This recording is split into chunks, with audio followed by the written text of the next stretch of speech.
Hello everyone, welcome back my channel. आप सभी लोगों का स्वागत है मेरे चैनल में। मैं आपके साथ अपनी स्टोरी खलाया का नेक्स्ट पार्ट शेयर कर रही हूँ। पर उससे पहले प्लीज़ क्या है, यदि आपको मेरी स्टोरी अच्छी लगती है तो प्लीज़ एक लाइक और कमेंट ज़रूर करिएगा।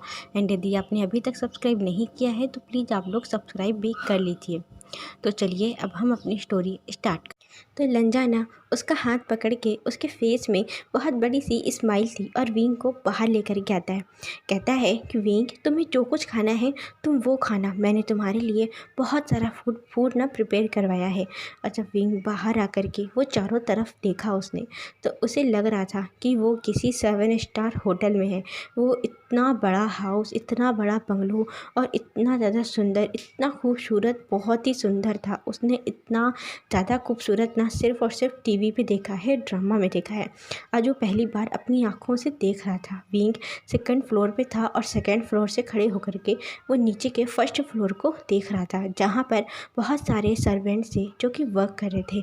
कुछ मेड वुमेन थी और कुछ मेड थे, कुछ सर्वेंट थे। वो लोग सभी वर्क कर रहे थे और सभी लोगों ने ना एक ही टाइप की यूनिफॉर्म पहन कर रखी हुई थी और बिल्कुल साइलेंट होकर के वो लोग वर्क कर रहे थे। और यहाँ वांगजी ने उसका हाथ पकड़ के वो नीचे लेकर के आ रहा था। वो काफ़ी ज़्यादा तेज़ चल रहा था, जिससे कि ना विंग को प्रॉब्लम हो रही थी। विंग ने बोला कि लंजा, ज़रा आराम से चलो ना, देखो ना मुझे दिक्कत हो रही है, और ये मैंने जो तुम्हारे जो स्लीपर पहन कर रखी है ये भी बहुत ज़्यादा बड़ी है, तो प्लीज़ आराम से चलो वरना मैं गिर जाऊँगा। जब लंजा ने उसके मुंह से ये लंजा शब्द सुना ना, तो वो एकदम से वहीं रुक गया। और वो रुक करके उसने मुड़ करके विंग की तरफ देखा और बोलता है, विंग, तुमने मेरा नाम लिया, प्लीज़ प्लीज़ तुम ना फिर से मेरा नेम लो। तो विंग ने उसके फेस की तरफ देखा, बट कन्फ्यूजनली कहता है, क्या तुम क्या कह रहे हो, तुम्हारा नाम? तो कहता, हाँ तुम फिर से मेरा नाम लो ना, मुझे ना इस नाम से कई सालों से किसी ने नहीं बुलाया, प्लीज़ तुम फिर से बोलो ना। तो विंग कहता है कि हाँ, वो थोड़ा सा ऑकवर्ड होते हुए बोलता है, लंजा। तो विंग वांगजी को इतना अच्छा लगा, उसने सडनली ना विंग को हक कर लिया। विंग वहीं स्टेयर में अभी खड़ा हुआ था, बीच स्टेयर में, और वांगजी वहाँ वांगजी स्टेयर नीचे वाली स्टेयर में था और विंग ऊपर वाली स्टेयर में था, जिससे कि ना विंग का जो फेस था, उसका सर था वांगजी के शोल्डर पे था और वांगजी ने उसे टाइटली हक करके रखा हुआ था और बोलता है, तुम मुझे हमेशा लंजा ही कहना, हमेशा लंजा कहना। मुझे बहुत बहुत बहुत अच्छा लगा तुम्हारे मुंह से ये लंजा वर्ड सुन करके। मैं सिर्फ और सिर्फ तुम्हारा लंजा हूँ, सिर्फ तुम्हारा लंजा, और तुम मेरे विंग। उसने बहुत टाइट हक किया। इससे जो वांगजी का ऐसा देख करके वहाँ पर जितने भी मेड और सर्वेंट थे अभी वर्क कर रहे थे, बिल्कुल साइलेंट होकर के वो सभी लोग ना बहुत ज़्यादा सरप्राइज और शॉक थे, क्योंकि उन्होंने अपने बॉस को पहली बार ऐसे देखा है। पहली बार उनके बॉस तो हमेशा कोल्ड रहते हैं और हंसना और इतनी चहकती हुई आवाज़ तो उन्होंने कभी उनकी सुनी ही नहीं। बस कुछ शब्दों में और कोल्ड रूड वॉइस में उनकी आवाज़ सुनी है उन्होंने हमेशा ही। पर आज बॉस को क्या हो गया है? क्या बॉस बदल गए हमारे? उन सबके मन में ना यही चल रहा था। और यहाँ विंग को उसने अभी भी हक करके रखा हुआ था, और ऐसे ही हक किए हुए ही वो विंग को उसने उठा लिया और वो उठा करके विंग को स्टेयर से नीचे लेकर के आता है। और विंग ना उसके शोल्डर पे हिट कर रहा था और बोल रहा था कि तुम ये सब क्या कर रहे हो? यहाँ सब मुझे देख रहे हैं और तुम मुझे ऐसे कैसे उठा सकते हो? लंजा, छोड़ो ना मुझे, लंजा। और वो जितनी बार लंजा बोल रहा था, लंजा के फेस में उतना ही ज़्यादा स्माइल आ रही थी। वो बहुत ज़्यादा खुश था, बहुत ज़्यादा। विंग उसे जितनी बार लंजा कह रहा था उसे हर बार बहुत अच्छा लग रहा था, बहुत ही अच्छा। और विंग उसे बराबर हिट किए जा रहा था। फिर लंजा ना उसे उठा करके ऐसे ही उसे उठाकर लेकर आता है सीधे, और उसे ना उसने जो चेयर है वहाँ पर डाइनिंग टेबल की चेयर पे उसे बिठा दिया और बोलता है, तुम बहुत ज़्यादा क्रंची हो, बहुत ही ज़्यादा। विंग कहता है, क्या क्रंची? कहता, हाँ क्रंची। तुम कितना ज़्यादा क्रंची हो, तुम्हें मालूम है तुमने मुझे 3 थप्पड़ मारे और तुमने मुझे एक पंच मारा, और अभी तुमने कितना ज़्यादा मुझे हिट किया। तुम जितना ज़्यादा मुझे बीट कर रहे हो, स्लैप कर रहे हो, मुझे हिट कर रहे हो, मेरा प्यार ना तुम्हारे लिए बढ़ता ही जा रहा है, उतना ज़्यादा बढ़ता जा रहा है। इतना बोल कर ना उसने विंग के चीक को पुल किया। विंग ने अपने हाथों से वांगजी को फिर से हिट किया और बोलता है, लंजा तुम मुझे क्रेजी लग रहे हो, मैं किस किस क्रेजी मैन के घर आ गया हूँ, प्लीज़ मुझे यहाँ से जल्दी जाना है। इतना बोल के ना वो खड़ा हो गया और वहाँ से जाने लगा। तो लंजा ने उसके शोल्डर पे हाथ रखा और उसे ना बैठाते हुए बोलता है कि जब तक तुम कुछ खा नहीं लेते तुम यहाँ से कहीं नहीं जाओगे। चलो अब खाना स्टार्ट करो, देखो मैंने तुम्हारे लिए कितना कुछ बनवाया है। तो जो लंजा है एक एक करके सारे फूड को वो ओपन कर रहा था। तो विंग जो देखता जा रहा था, वहाँ पर चाइनीज़, इटालियन, वेस्टर्न इतनी तरह का फूड रखा हुआ था। कई सारी डिशेस थी ना वहाँ पर, non spicy, spicy, hot pot, सब कुछ वहाँ रखा हुआ था। नवीन जैसे देख करके उसकी आंखें एकदम से बड़ी बड़ी हो गई। उसे भूख भी बहुत ज़्यादा लग रही थी क्योंकि फूड की स्मेल बहुत अच्छी आ रही थी और वेजिटेरियन, नॉन वेजिटेरियन हर तरह का फूड वहाँ लगा हुआ था। तो विंग कहता है कि हमारे साथ और भी लोग आने वाले हैं क्या, क्या और भी ज़्यादा कोई खाने आने वाला है? तो लंजे ने देखा, कहता है नहीं कोई नहीं आने वाला, बस मैं और तुम, हम दोनों खाएंगे। विंग ने देखा था, क्या इतना सारा खाना, तुम इतना ज़्यादा खाते हो, लगते तो नहीं हो। उसने उसे देखा ऊपर से नीचे तक कि तुम्हारी बॉडी देख के तो नहीं लगता कि तुम इतना खाते होगे, ये तो पूरा एक एलिफेंट के बराबर है, तुम इतना खा लेते हो। तो लंजा ने उसकी तरफ देखा और वो कहता है, क्या मैं, तुम्हें क्या लगता है कि मैं खाता हूँ? नहीं नहीं, ये मैं नहीं खाता, ये सब कुछ मैंने तुम्हारे लिए बनवाया है। इतना बोल कर ना उसके सर पे थोड़ा सा हिट किया। बोलता है कि तुम ना कितने ज़्यादा स्टूपिड हो, मैं एक मैन, हाँ इतना कैसे खा सकता है एलिफेंट के बराबर का फूड? तो विंग कहता है, अच्छा मैं स्टूपिड हूँ, तुम बहुत इंटेलिजेंट हो, तुमने मुझ अकेले के लिए इतना सारा बनवा कर रखा है। नहीं नहीं, मैं नहीं खाता लंचा, मैं इतना क्यों खाऊंगा? तो नाजिन कहता है कि हाँ, वो क्या है ना कि मुझे पता नहीं था कि तुम्हें क्या पसंद है, कि तुम्हें इटालियन फूड पसंद है, चाइनीज़ फूड पसंद है, तुम स्पाइसी खाते हो, नॉन स्पाइसी खाते हो, कि या फिर तुम वेजिटेरियन हो या नॉन वेजिटेरियन हो, मुझे कुछ भी नहीं पता था। इसलिए मेरे माइंड में जो जो आता गया मैंने तुम्हारे लिए सब कुछ प्रिपेयर कर लिया है पर सब कुछ प्रिपेयर कर दिया है, और तुम्हें इसमें से जो भी पसंद हो तुम वो खा सकते हो। तो बोलो तुम क्या खाओगे? तो वो विंग कहता है, क्या ये सब तुमने मेरे लिए किया, मेरी पसंद नापसंद को ध्यान में रखते हुए किया, कि मुझे शायद कुछ ना पसंद आया तो तुमने इतना कुछ बनवा लिया? तो लंजा कहता, हाँ क्यों नहीं, अब तुम मेरे ओमेगा हो तो मैंने तुम्हारे लिए सब कुछ प्रिपेयर करवाया है। वैसे मैं इतना कुछ नहीं खाता, मैं तो नॉन स्पाइसी फूड खाता हूँ, मुझे स्पाइसेस पसंद है पर मैं खा नहीं पाता, मैं बहुत ही कम कम स्पाइसेस खाता हूँ। पर तुम क्या खाते हो? विंग के मन में थोड़ा सा खुशी हुई, एक वार्मनेस सी फील हुई कि कोई एक पर्सन जिसे वो सिर्फ कल रात से ही शायद वो मिला होगा और वो उसकी पसंद को ध्यान में रख करके उसने इतना कुछ उसके लिए बनवाया है। आज तक विंग के लिए किसी ने कुछ भी नहीं किया।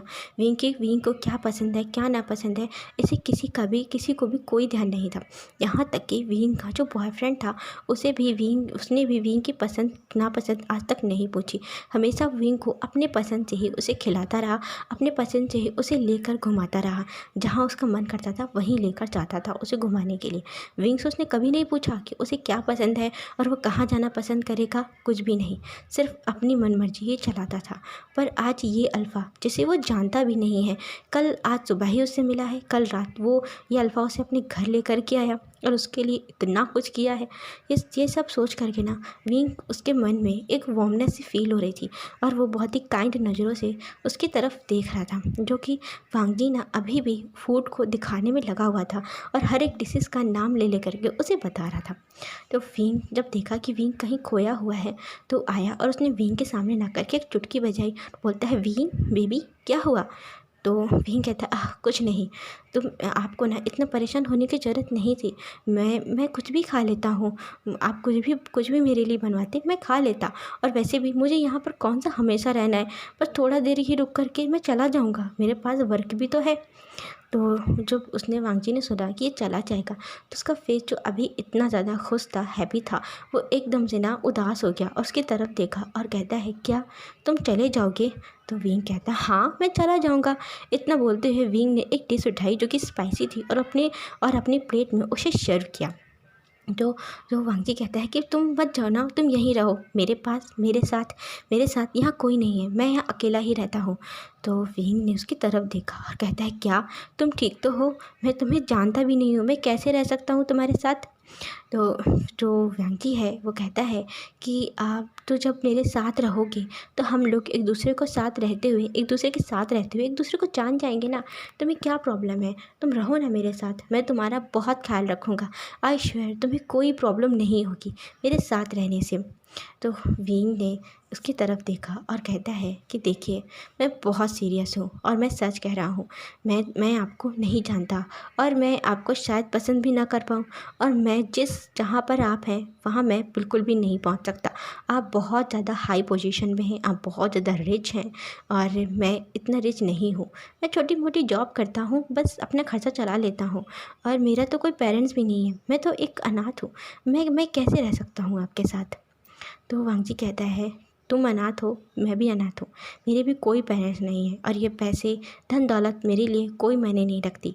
जब तक कोई चाहने वाला ना हो, कोई प्यार करने वाला ना हो, कोई ये खुशी ये सब बांटने वाला ना हो, तब तक ये सब किस काम की। मेरे लिए सब कुछ बेकार है। बस जो करता हूँ अपने गगा के लिए करता हूँ और किसी के लिए नहीं।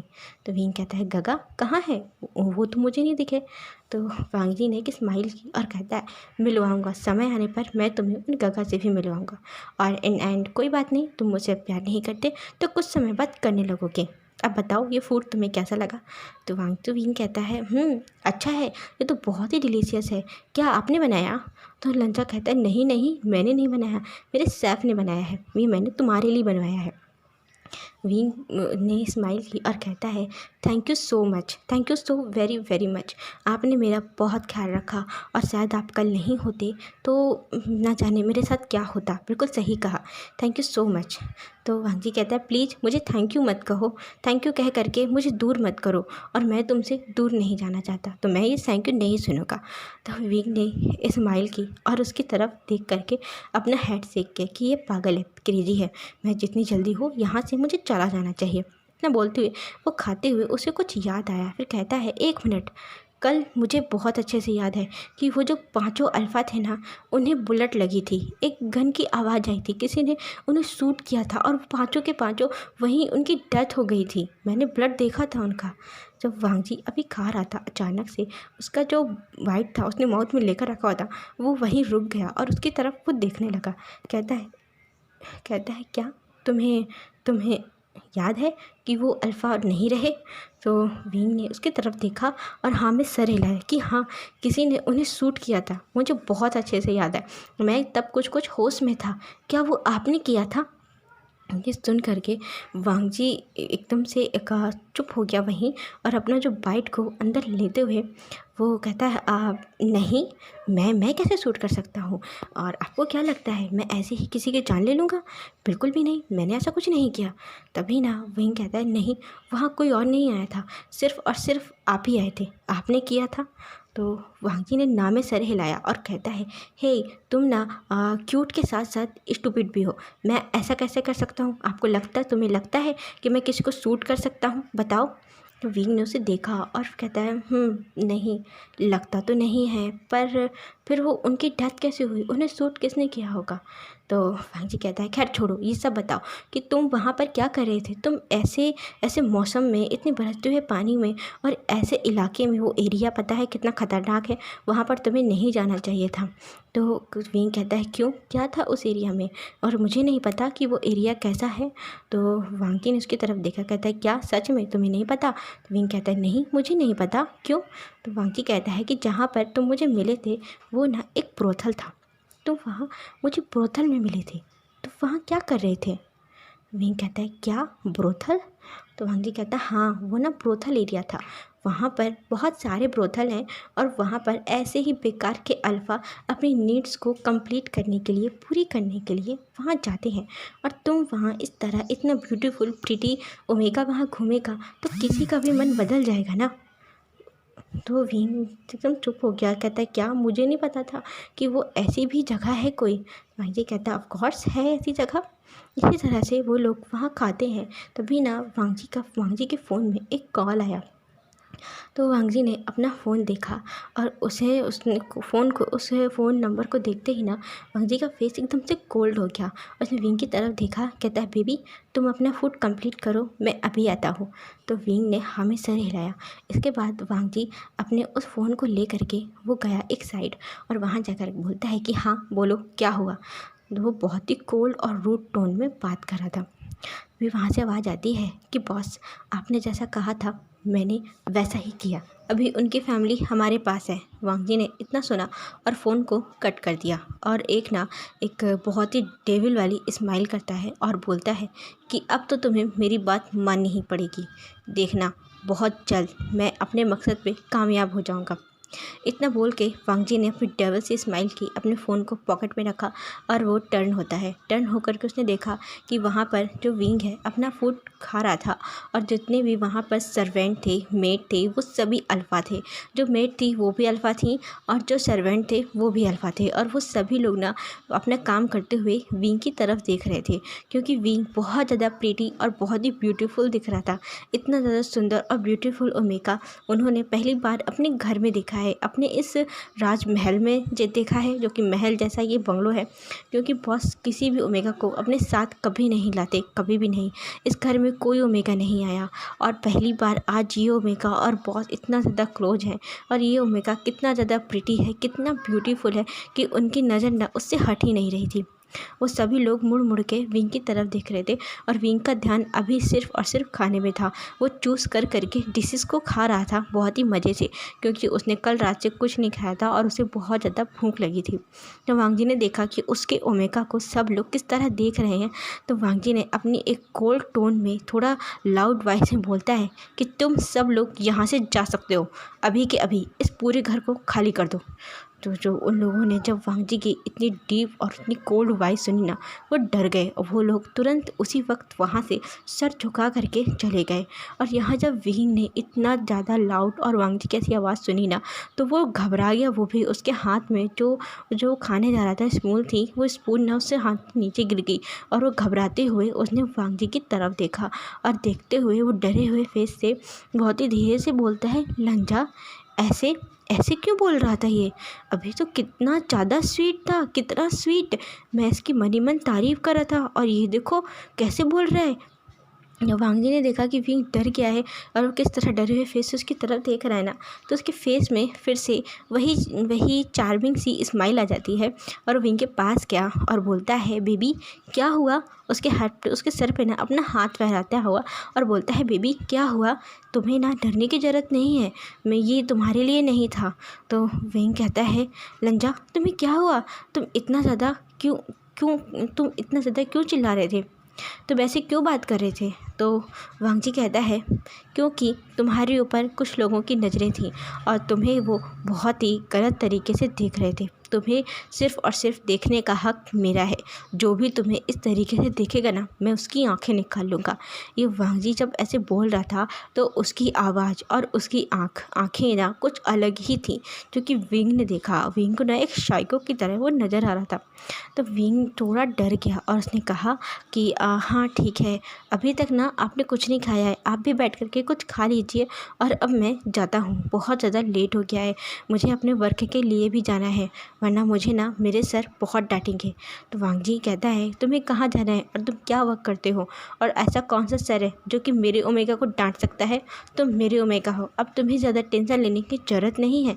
तो विंग ने वांगजी के हाथ के ऊपर अपना हाथ रखा और बोलता है कि देखिए, मैंने आपसे पहले भी कहा था, मैं फिर कहता हूँ कि मैं आपका ओमेगा नहीं हूँ और मैं आपसे प्यार नहीं करता, क्योंकि मैं आपको नहीं जानता। तो वांगजी कहता है कि हे सेक्सी, अब तुम मेरे हो, सिर्फ़ और सिर्फ मेरे।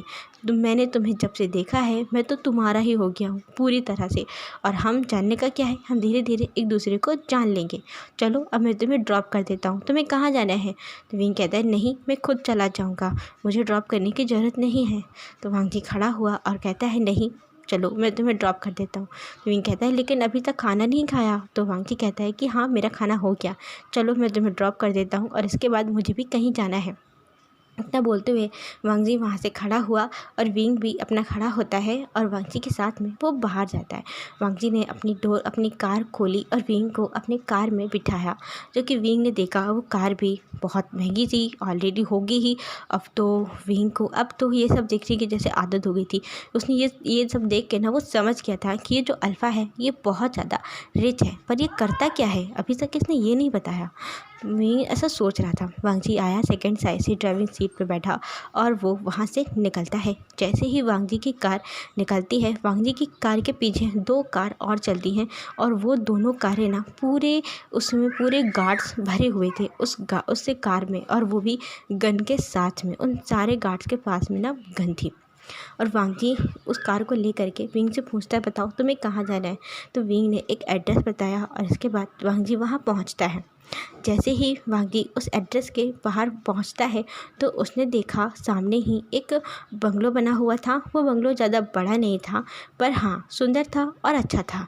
तो वांग जी ने पूछा, तुम यहाँ रहते हो? तो विंग ने हाँ में सर हिलाया कि हाँ मैं यहाँ रहता हूँ।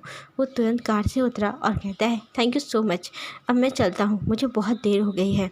तो वांग जी कहता है, हाँ ठीक है तुम जाओ अंदर। तो विंग ना वांग जी की तरफ देखा और कहता है कि तुम जाओ, मैं चला जाऊँगा। तो वांग जी कहता है, तुम पहले अंदर जाओ।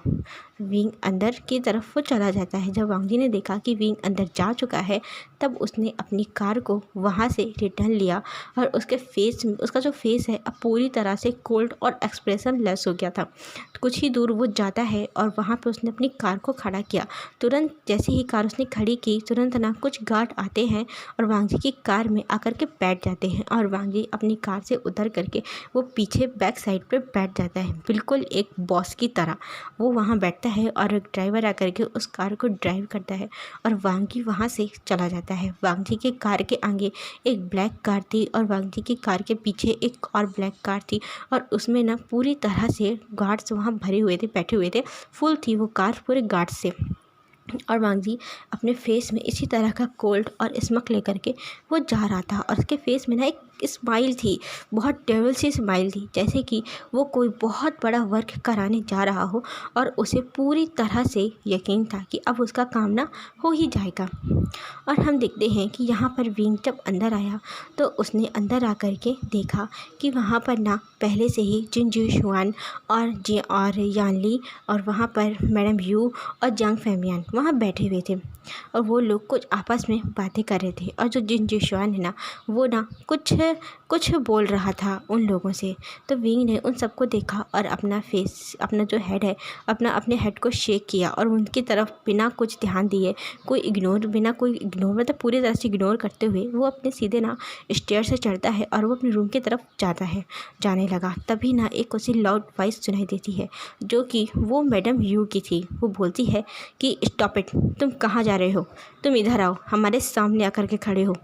तब विंग ने देखा उसके कदम ना वहीं रुक गए और विंग ने गुस्से से उनकी तरफ देखा। तो वह जो मैडम यू है वो कहती हैं कि अपनी ये नज़रें नीचे करो और तुम मेरे सामने आकर के खड़े हो जाओ। तो विंग आया और सामने आकर के खड़ा हो गया और कहता है, हाँ कहिए क्या है। तो जो मैडम यू है वो बोलती हैं कि पहले तो ये अपना एटीट्यूड मुझे दिखाना बंद करो, और तुम ये बताओ कि तुम्हारी हिम्मत कैसे हुई कि तुम मेरी बेटी के फियांसे को तुम सेड्यूस करो। हाँ, और जब उसने तुम्हारी बात नहीं मानी तो तुम वहाँ होटल तक पहुँच गए मेरी बेटी के फियांसे को परेशान करने के लिए, मेरी बेटी को परेशान करने के लिए। जब विंग ने ये सुना कि फियांसे, कहता है फियांसे, हाँ कौन फियांसे, सीजे का फियांसे कौन है। तो याली ना खड़ी होती हुई कहती है कि सीजे, तुम मुझे सीजे मत कहो, मैं तुम्हारी सीजे नहीं हूँ, तुम मुझे मैडम याली बोल सकते हो और तुम इस घर में सिर्फ एक सर्वेंट हो और कुछ नहीं। तो विंग ने याली की तरफ देखा और बोलता है कि मैं इस घर में सर्वेंट नहीं हूँ, ये जो घर है ये सब मेरा है। मैं जानता हूँ कि आप सब लोगों ने मेरे मॉम डैड का फ़ायदा उठाया, उनके जाने के बाद मुझे कहीं का नहीं छोड़ा, मुझे मजबूर कर दिया इस घर में एक सर्वेंट की तरह रहने के लिए, और मेरे जो मॉम डैड का था सब कुछ आप लोगों ने ले लिया। मैं डरने वाला नहीं हूँ, अब मैं बड़ा हो गया हूँ, मैं छोटा नहीं हूँ और मैं कानून भी बहुत अच्छे से जानता हूँ। देखिएगा एक दिन कानूनन तौर पर मैं सब कुछ अपने नाम करवा लूँगा, सब कुछ मैं अपना वापस ले लूँगा जो कि मेरे मॉम डैड का है, और उसमें आप लोग राज कर रहे हैं। उसने मैडम यू, जांग फैमियान सबकी तरफ फिंगर दिखाते हुए बोलता है। तो जांग फैमियान वो खड़े हुए और वो विंग के पास आए और विंग को एक खींच करके थप्पड़ मारते हुए बोलते हैं कि तुम्हारी बहुत ज़्यादा पर निकल आई हैं और तुम कहाँ से आ रहे हो, तुम कल रात से गायब हो और हमने देखा कि तुम एक महंगी कार से बाहर आए हो, तुम किसके साथ थे, हाँ तुमने किस रिच मैन को फंसा लिया है, किसके साथ तुम रात गुजार कर आए हो। तो विंग ने अपने गाल पे हाथ रखते हुए बहुत ही ज़्यादा गुस्से वाली नज़रों से अंकल की तरफ देखता है और कहता है कि अंकल, इतने सालों बाद आप लौट करके चाइना वापस आए हैं और सीधे मेरे ऊपर हाथ उठा दिया। और मेरे ऊपर हाथ तो ठीक है, आपने उंगली उठाई है मेरे करैक्टर के ऊपर। मैं किसी के साथ भी आऊँ, आप पहले अपनी बेटी को देखिए, वो अभी जिस मैन से उसकी शादी नहीं हुई है उसके साथ वो रात गुजार रही थी, मैंने खुद अपनी आँखों से देखा। ये सुनते ही ना यानली आती है, विंग के गाल पे एक थप्पड़ मारने ही वाली थी, तभी विंग ने उसका हाथ पकड़ लिया और उसके हाथ को मरोड़ते हुए बोलता है, आपने आज जो गलती की है ना वो दोबारा करने की कोशिश मत करना। आपने मेरे ऊपर हाथ उठाने की कोशिश जो की है ना, यदि दोबारा ऐसा किया ना तो ये हाथ उठाने के लायक नहीं रहेगा। इतना बोल के ना विंग ने उस हाथ को बहुत ज़ोर से झटकारते हुए वहाँ से वो जाने लगा। जब विंग वहाँ से जा रहा था तभी ना जो यू हैं उन्होंने चिल्लाते हुए बोलती हैं कि तुम जिस एटीट्यूड में जा रहे हो ना, यहाँ से दोबारा लौट कर मत आना, और यदि तुम आए तो तुम्हारी बहुत बुरी दशा होने वाली है। मुझे लगता है कि तुम वो मार भूल गए हो जो कि मैंने एक बार तुम्हें बीट किया था, भूल गए क्या वो सब कुछ। तो विंग वहीं रुक जाता है और उसने मुड़ करके उनकी तरफ देखा और वो ना हंसते हुए कहता है कि मैं इस घर में दोबारा आऊँगा क्योंकि ये मेरा घर है, मेरे मॉम डैड का घर है, आप लोगों का नहीं। और आप मुझे उस मार की याद मत दिलाइए। यदि आपने ऐसा किया ना तो क्या होगा आपके साथ आप सोच भी नहीं सकती। तब मैं छोटा था तो मैंने सह लिया, पर अब मैं छोटा नहीं हूँ और मैं बर्दाश्त भी नहीं करूँगा। आप लोगों की जाति बहुत ज़्यादा हो गई मेरे ऊपर, पर अब नहीं। अब मैं एक एक करके सारे बदल लूँगा और मैं अपना सब कुछ ले लूँगा जो कि मेरे मॉम डैड का है। आप लोग एक भिखारी थे और मैं दोबारा ही ना एक भिखारी आप लोगों को बना दूँगा। इतना बोल करके ना विंग गुस्से के साथ उस घर से बाहर चला जाता है और ना वहाँ पर वो सब लोग बस खड़े होकर के विंग को जाते हुए देख रहे थे। थोड़ा ही देर में जो जिन जिशुआन है वो खड़ा हुआ और अपना फेस उसने सबकी तरफ घुमाते हुए बोलता है कि अंकल आंटी यानली, बहुत ज़्यादा देर हो रही है, मुझे भी जाना है। और जो मेरे डैड हैं उन्होंने कहा था कि एक इम्पॉर्टेंट मीटिंग है, मुझे उनके साथ उस मीटिंग में जाना है। तो उन लोगों ने नोट किया। इसके बाद ना जिन जिशुआन भी वहाँ से चला जाता है। अब हमें ना सीन शिफ्ट होकर के दिखाते हैं कि एक बहुत बड़ी वो बिल्डिंग थी और उस बिल्डिंग के टॉप पे वहाँ पर एक बोर्ड लगा हुआ था और उसमें लिखा हुआ था पुलिस हेडक्वार्टर। जी हाँ, ये एक ना पुलिस हेडक्वार्टर की बिल्डिंग है और इस बिल्डिंग के टॉप फ्लोर का हमें ऑफिस दिखाते हैं। एक कैबिन था, वो ऑफिस था, बहुत बड़ा सा ऑफिस था और उस ऑफिस में दो लोग बैठे हुए थे। पहला जो कि उसने पूरी तरह से पुलिस की यूनिफॉर्म को पहन कर रखा हुआ था और उसके सामने जो एक पहला पर्सन बैठा था, दूसरा पर्सन बैठा था, वो उसने ना पूरे ब्लैक कलर के क्लोथ पहने हुए थे और उसके हेयर लॉन्ग थे जो कि उसके शोल्डर तक आ रहे थे और उसके फेस में एक उसने चश्मा लगा कर रखा था, जो लेंस वाला चश्मा होता है, उसने वो चश्मा लगा कर रखा हुआ था और वो बहुत ही ज़्यादा प्रिटी और बहुत सुंदर और बहुत ही ज़्यादा खूबसूरत था, बहुत खूबसूरत था। और जो मैन सामने यूनिफॉर्म पहने हुए बैठा था उसका नाम नी मिंगजे है और वो ना इस पुलिस पूरे डिपार्टमेंट का हेड चीफ है। तो उसने एक फ़ाइल को उस मैन की तरफ बढ़ाते हुए कहता है कि ये लो, तुम इसे अच्छे से पढ़ लो और ये केस अब तुम्हें ही हैंडल करना है, तुम्हें ही इसे पूरा करना है। तुम्हें LW की फ़ाइल को मैं तुम्हें सौंपता हूँ, इसे तुम अच्छी तरह से रीड कर लेना, पढ़ लेना, जिसमें इसमें जितनी भी जानकारी है तुम्हें पता चल जाएगी। तो उसने नोट किया और उसने उस फ़ाइल को उठाया। उस फाइल को उठाते ही उसने पढ़ा। उसके फाइल पे सबसे ऊपर लिखा हुआ था LW बॉस, माफिया वर्ड का बॉस, जिसे सब बॉस कहते हैं और इसे LW के नाम से जाना जाता है। तो विंग ने पढ़ा। सबसे पहले उसने सिर्फ 15 साल की एज में ही 5 लोगों का मर्डर किया था। इसके बाद कुछ धीरे धीरे उसने कुछ 1-2 मर्डर और किए हैं। कुल मिलाकर उसने 20 मर्डर और किए हैं और उन सारे मर्डर की जो फ़ोटोज़ थी वो उस फाइल में लगी हुई थी कि उसने कितनी बुरी तरह से, कितनी बेरहमी से उन लोगों को मारा है कि शायद वो कोई जैसे कोई सनकी हो, इस तरीके से उसने ना उनका खून किया था। जो कि वो जो मैन है वो जब देख रहा था तो वो भी ना घबरा रहा था ये देख करके। और उसकी जिसने जब उसने पढ़ा सिर्फ इतना ही सिर्फ देखा ना, इसके बाद उसने वो फाइल बंद कर दी और उसने अपने सर की तरफ देखा और वो खड़े होते हुए बोलता है कि सर, आप इतना ख़तरनाक केस मुझे क्यों दे रहे हैं? आप जानते हैं कि मैंने अभी न्यू ही इस एकेडमी को ज्वाइन किया है और आप मुझे इतना ख़तरनाक केस दे रहे हैं। आप माफिया वर्ल्ड को, जो माफिया वर्ल्ड का बॉस है, आप उसे पकड़ने के लिए कह रहे हैं। छोटे छोटे माफिया को पकड़ना मेरे लिए मुश्किल है और आप इतने ज़्यादा ख़तरनाक इसको बोल रहे हैं जो कि मुझे इंसान ही नहीं लगता, वो तो कोई खलनायक है। ऐसा लगता है कितनी बुरी तरीके से ये मारता है और मैं तो अभी न्यू ही आया हूँ, मुझे तो कोई जानता भी नहीं।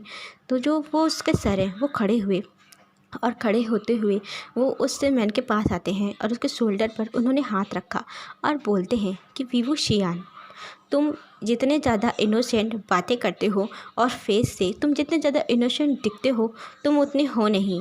तुमने ट्रेनिंग में क्या क्या किया है मैं बहुत अच्छे से जानता हूँ और तुमने अभी अभी न्यू इस एकेडमी को ज्वाइन किया है। तुम्हें कोई नहीं जानता और तुम हमारे पुलिस के सीक्रेट एजेंट हो, इसीलिए मैंने ये केस तुम्हें दिया है और मुझे पूरा भरोसा है कि तुम इस काबिल हो कि तुम इस केस को सॉल्व कर दोगे। हमें कुछ नहीं चाहिए, हमें बस वो माफिया बॉस चाहिए, LW चाहिए, जिंदा या मुर्दा। और तुम हमारी इसमें मदद करोगे। तुम वहाँ जाओगे उसके वर्ल्ड में और वहाँ जा करके एक एक सारी की सारी जानकारी हमारे पास पहुँचाओगे। तो वीवू शियान ना तुरंत खड़ा हो गया और वो शियान खड़े होते हुए बोलता है कि नहीं, मैं ऐसा कुछ नहीं करूँगा। यदि आप चाहते हैं कि मैं इस केस को सॉल्व करूँ तो ठीक है, मैं इस केस को सॉल्व करूँगा, पर अपने तरीके से। तो जो नी मिंजे हैं उन्होंने कहा कि ठीक है, पर हम इस केस के बारे में किसी को भी जानकारी नहीं होनी चाहिए, क्योंकि हम नहीं जानते इस पुलिस एकेडमी में जो भी जितने ऑफिसर हैं वो कौन कौन है जो कि उस LW से मिला हुआ है। मुझे पूरा यकीन है ऐसे इसमें ना बहुत सारे ऐसे पुलिस ऑफिसर भी हैं जो कि उससे मिले हुए हैं और हमारी सारी की सारी जानकारी ना उसको दे रहे हैं। तो विंग ने नोट किया, जो वो शियान ने उसने नोट किया और इसके बाद ना वो वहाँ से चला जाता है उस फाइल को ले करके। जाते हुए बोलता है कि मैं इस फाइल को ना अच्छी तरह से रीड कर लूँगा। तो जो निमिंजे है उन्होंने नोट किया। अब हम देखते हैं यहाँ पर जो विंग है, विंग ना एक एकेडमी थी। ये एकेडमी वो एकेडमी है यहाँ पर सारे ओमेगाज, जितने भी ओमेगा हैं, वो गर्ल ओमेगा हो या फिर मैन ओमेगा हो, उन सारे ओमेगाज को यहाँ पर ना वो मार्शल आर्ट की ट्रेनिंग देता है, सेल्फ डिफेंस की ट्रेनिंग देता है कि वो अपने आप को किस तरह से प्रोटेक्ट कर सकते हैं। ये एक एकेडमी है, यहाँ पर विंग की तरह ही ना और भी टीचर हैं यहाँ पर वर्क करते हैं और विंग भी यहाँ वर्क करता है। तो विंग यहाँ आ करके उसने वो जो वहाँ पर अपना वर्क कर रहा था, वो टीचर है और उन ओमेगास को वो ट्रेनिंग दे रहा था। ट्रेनिंग देते हुए वहाँ कुछ समय हो जाता है और इसके बाद वो लोग, विंग बोलता है कि चलो ठीक है, आज के लिए बस इतना ही और तुम लोग वहाँ जा करके आप सब लोग रेस्ट कर सकते हैं, बाकी की ट्रेनिंग हम कल करेंगे। इतना बोल के विंग अपने ऑफिस में चला जाता है और वहाँ जा करके उसने बैठता है, थोड़ा पानी पिया। पानी पीने के बाद अपने फ़ोन को उसने ऑन किया, जो कि कल रात से वो फ़ोन उसका बंद है और वो यही ना इसी ऑफिस में ही जल्दबाजी में वो फ़ोन छूट गया था जब नी हुसैन का फ़ोन आया था। तो उसने जब फ़ोन को ओपन करके देखा ना, तो उसमें विंग के फ़ोन में ना नी हुसैन की 27 मिस कॉल पड़ी हुई थी, जिसे देख करके विंग बहुत टेंशन में आ गया और फिर उसे याद आया कि कल वो किस तरह भाग करके आ गया था और उसने ना नी हुसैन को कुछ भी नहीं बताया था। तो नी हुसैन ना बहुत ज़्यादा टेंशन में होगा उसके लिए। विंग उसे कॉल करने ही वाला था, तभी अचानक से विंग के फ़ोन में एक न्यूज़ आ जाती है। विंग को न्यूज़ देखने का बहुत ज़्यादा आदी है न्यूज़ देखने का, उसे न्यूज़ देखना बहुत ज़्यादा पसंद पसंद है। तो उसके फ़ोन में ना एक न्यूज़ आती है, तो विंग उस न्यूज़ को ओपन करता है और उसमें दिखा रहे थे, लिखा था कि हमारे इस चाइना में अब ना एक न्यू मिनिस्टर को चूज़ कर लिया गया है, जिनका नाम हंगुन जुन है। मिनिस्टर हंगुन जुन, जो कि अब लॉ के मिनिस्टर होंगे, हमारे इससे चाइना के लॉ मिनिस्टर हैं। विंग ने पूरी तरह से खोला और जब वो फ़ोटो सामने आती है तो वो देख करके बहुत ज़्यादा शॉक था। और देख के वो कहता है, क्या ये लंजा लॉ मिनिस्टर, ऐसा कैसे हो सकता है? और हंगुन जुन, नहीं ये तो लंजा है, और ये हंगुन जुन कैसे? और ये न्यूज़ बहुत ज़्यादा वायरल हो रही थी और हर टीवी पे हर जगह ना बताया जा रहा था कि अब न्यू मिनिस्टर हंगुन जुन है, लॉ के न्यू मिनिस्टर हंगुन जुन है, उनका नाम हंगुन जुन है और उनकी एज सिर्फ 32 ईयर है। अच्छा गाइस, आज के लिए बस इतना ही। अब हम नेक्स्ट पार्ट फिर देखेंगे। एंड मुझसे एक मेरे व्यूवर्स हैं, उन्होंने पूछा था कि इनकी एज क्या है। जो लैन वांगजी है उसकी एज 32 ईयर है और जो विंग है उसकी एज 25 ईयर है। अच्छा गाइस, ये आप लोगों को पता चल गया, तो अब हम नेक्स्ट पार्ट फिर देखेंगे। बाय।